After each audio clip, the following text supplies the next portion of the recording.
j'imagine. Quand même la tête négative. C'est juste la tête négative. C'est ça? C'est ça. Mets ton bras.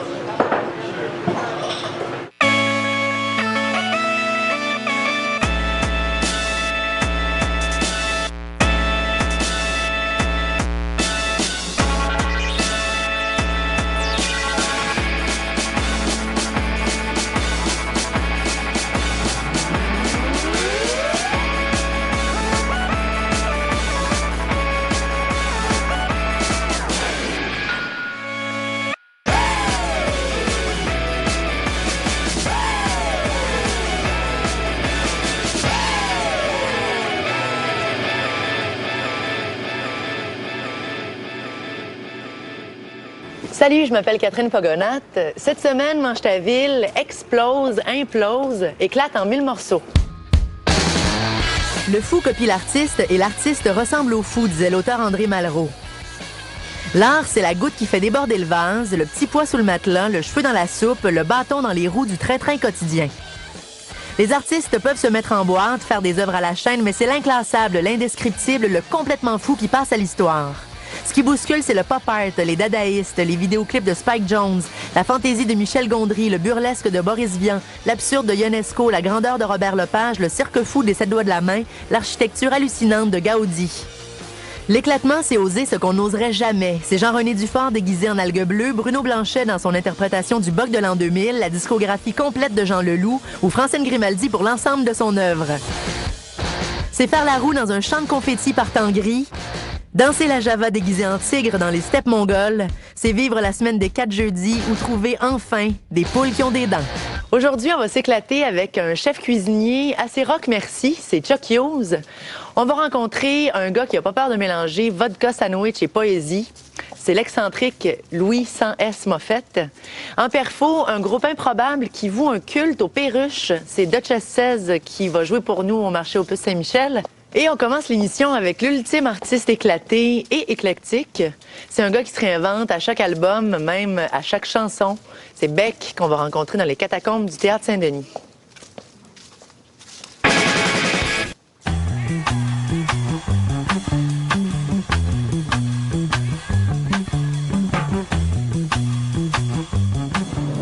You have a great hat.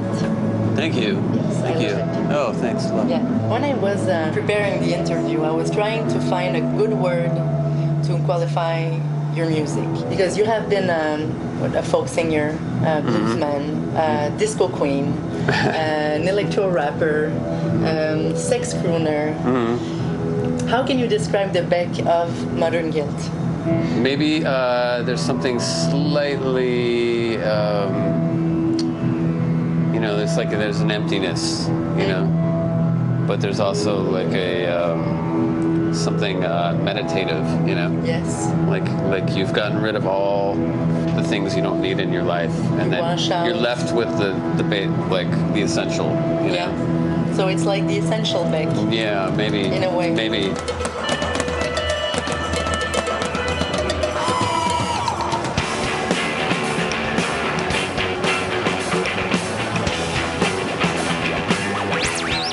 What makes you decide what universe you feel like at that moment? Yeah, it's funny you say that to be in. because I don't do that consciously. I think there's even times where I go back and I say, I'm going to try to do what I did before, but it just comes out different. I would like to do that again, but you can't. Yeah, because the world changes, everything around you changes. I try to take that into account and try to do what I can with that, with the time I'm in, Yeah. And you have to. I think it's important to at least try to make music that feels true to that time, But it's. Oh, I think we're being watched. Yes, we are. Yeah. He's your friend? He's my friend. Yeah. He plays in the band. And do you want to come out and say hi? No, he doesn't. He's afraid. Yeah. All right. But it's very interesting to continue the conversation. It's very interesting that with all the things that you try, all the risks that you take, consciously or unconsciously, it's very interesting that you are so popular and so accessible. You could have been a very underground and marginal artist with Sure. all those risks that you take. Why are you accessible, you think? I don't know. How can I we have no explain idea. that? It is strange. Well, I do have a love for pop songs, you know, and that feeling you get from a pop song, and so I think in everything I do, there's a little bit of that in there, you know, and so that's a challenge for me too. Maybe it's a challenge. Yeah. Maybe to me to do something that was just purely kind of experimental and would be more challenging for the listener is easier for me to do than to make something that would be a memorable song, like a melody Pop that you song, could sing yeah. along to, and then still have that be artistic. That to me is the hardest thing to do.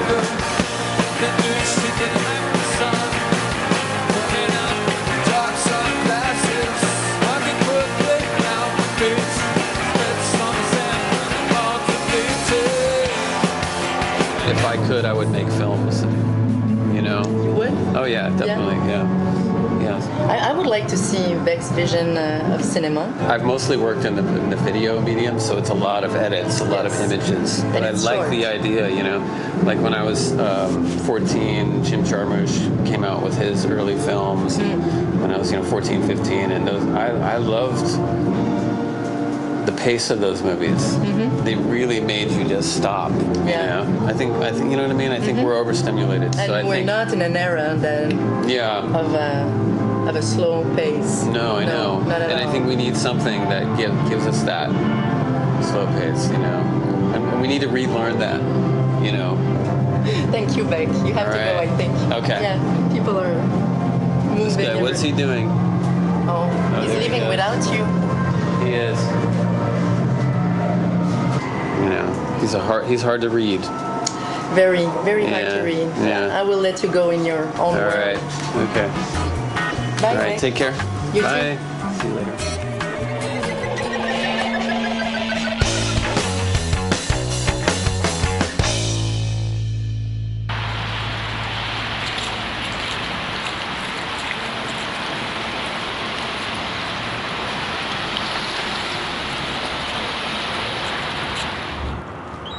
Duchess says. Allô? Salut. C'est assez incroyable le nombre de qualificatifs très, très puissants qui vous a été donné quand je lisais sur vous des mots comme genre « il tutoie la folie un délire constant, une énergie démentielle », des affaires comme ça revient tout le temps quand on parle de vous. Est-ce que vous êtes aussi intense dans vos vies respectives que sur scène? Ou c'est vraiment justement un lieu où vous pouvez vous défouler complètement? Non, décidément plus intense sur scène. Oui. Pour ma part. Eux autres sont. Nous, c'est le contraire. Après la scène. Eux, c'est le contraire. Vous êtes plus intense après les spectacles? Ouais. Oui? C'est une autre intensité. OK. Duchess 16, Tenen non nœud. C'est ça, hein? Ouais. Ouais. Dit comme ça a l'air d'un rigodon, mais c'est pas un rigodon. Tenen non nœud. Non.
soir, on est mardi.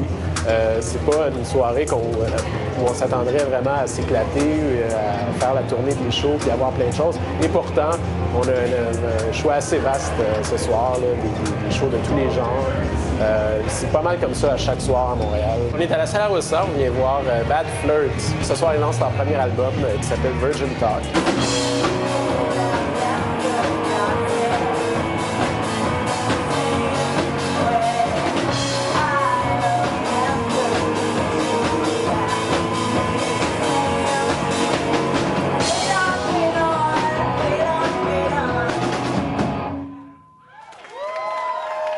On est au concert des Secret Machines. C'est formé d'anciens membres de Tripping Daisy.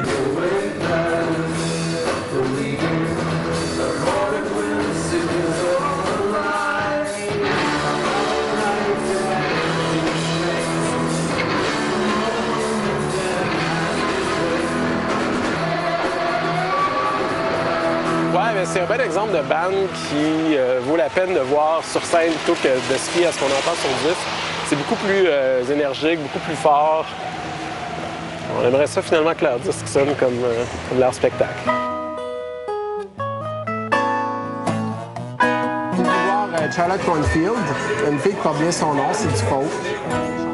Stay young, you silly one. Watch the rain fall on track pavement in the lane while you think about the world out on the main. Maintenant, on va faire une dernière escale qui est à la Roquette. Mardi soir, il y a une soirée assez le fun qui s'appelle les Denis Mardi.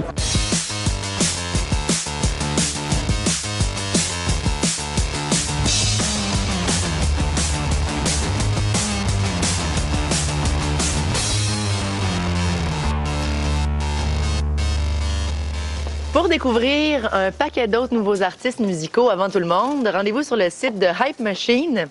C'est un site qui sélectionne pour vous, madame, monsieur, les meilleurs blogs musicaux du monde, donc les meilleurs blogs qui parlent de découverte musicale. Un très bon site pour épater vos amis.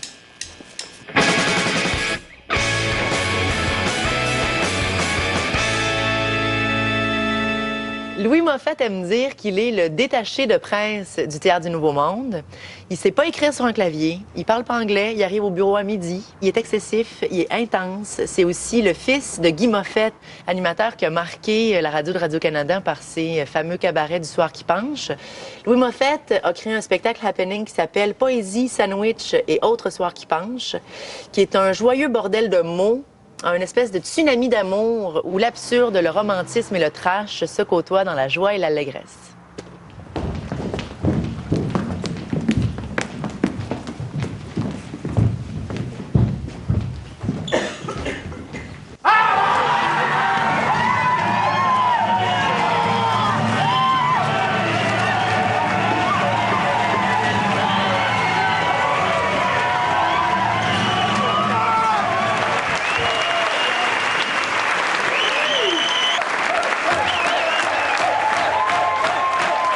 Ce spectacle-là, nous, on le fait pour partager. Puis ce qui est formidable, c'est de recevoir tout de suite l'énergie de tous les gens qui sont là. Et les gens reçoivent ça pour des raisons différentes. Ça, pour moi, c'est quelque chose d'extraordinaire parce que ça veut dire que les gens ont besoin d'entendre de la poésie. Puis la poésie, c'est pas plate, tu sais. C'est quelque chose d'universel qui peut nous toucher, nous rejoindre. Puis moi, j'ai essayé dans le show, j'ai essayé surtout de faire ça avec le plus d'humilité possible. Qu'il n'y a pas de ronronnage, jamais, puis qu'on salue les poètes qu'on lit.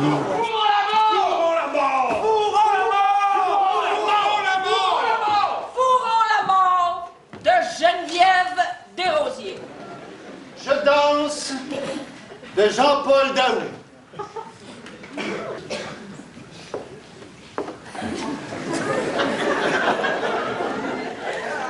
Souvent, dans la maison, je danse. Seul. Et je danse. J'ai des bestioles plein mes bobettes. Qui me surveillent, qui me bouffent au complet, qui sucent le sang comme des folles. insane caterpillars down my pants. Le cérémonial de la table, c'est le festin. On était 7 enfants. Alors la table, puis il y avait toujours de la place pour des invités, il y avait toujours du monde qui couchait à la maison. La table, c'est le premier personnage du spectacle, c'est la table.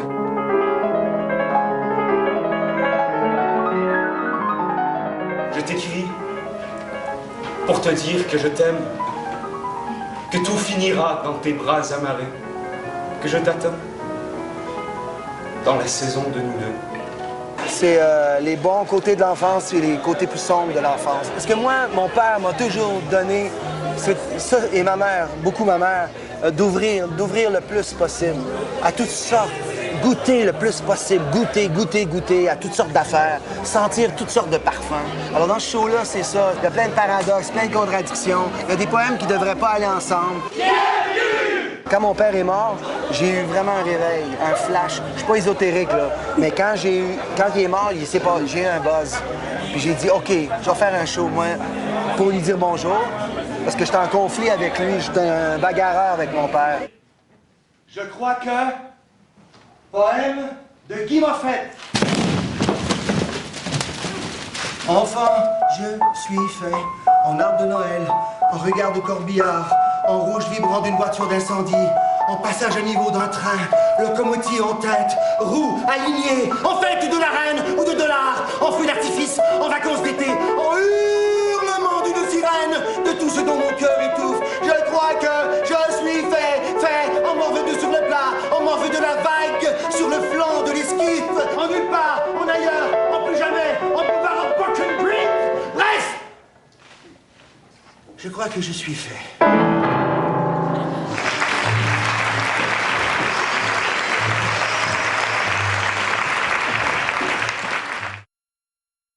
Vendredi, André Robitaille et ses collaborateurs dévorent avec plaisir l'actualité télé. C'est très, très bon, des fois, pour la santé, écouter la télé. Qu'est-ce que vous avez à dire là-dessus? C'est le cercle des pleureuses des Basses-Laurentides. C'est unique au monde.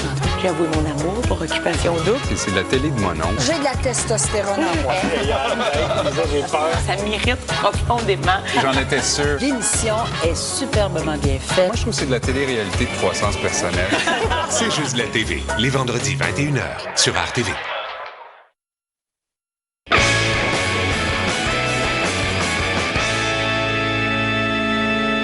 Là, on arrive au garde-manger, qui est le resto qu'a ouvert le jeune chef rock Chuck Hughes. C'est là qu'on va manger et rencontrer Chuck, le chef au tatou.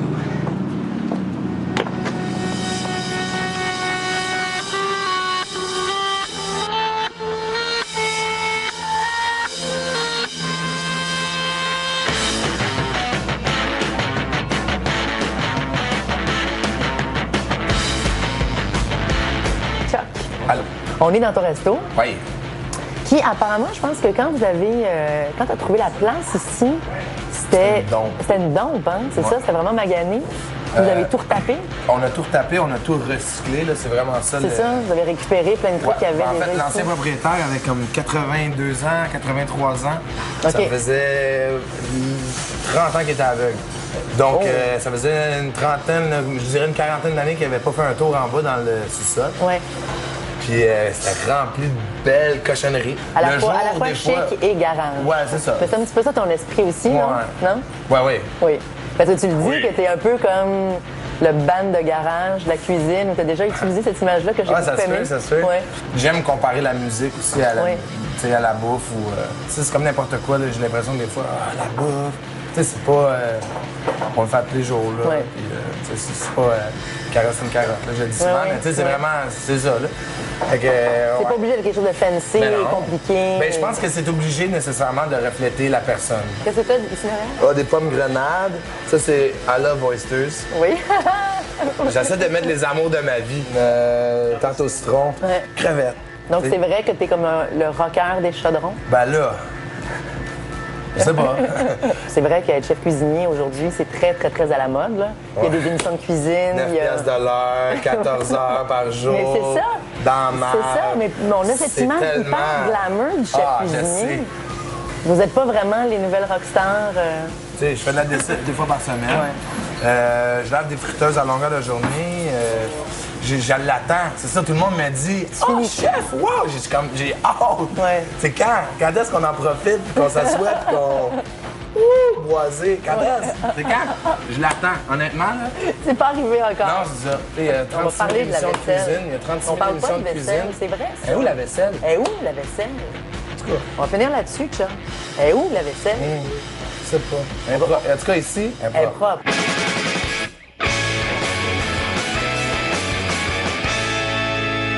C'est la fin de notre Mange ta ville éclatée. On se retrouve la semaine prochaine pour un autre épisode. Nous, on va bouffer ici au Garde-Manger. Mais n'oubliez pas d'aller sur notre site web mangetaville.tv sur lequel vous allez retrouver des bonus comme des versions longues de l'entrevue avec Chuck, le chef, et la version longue de notre entrevue avec Beck.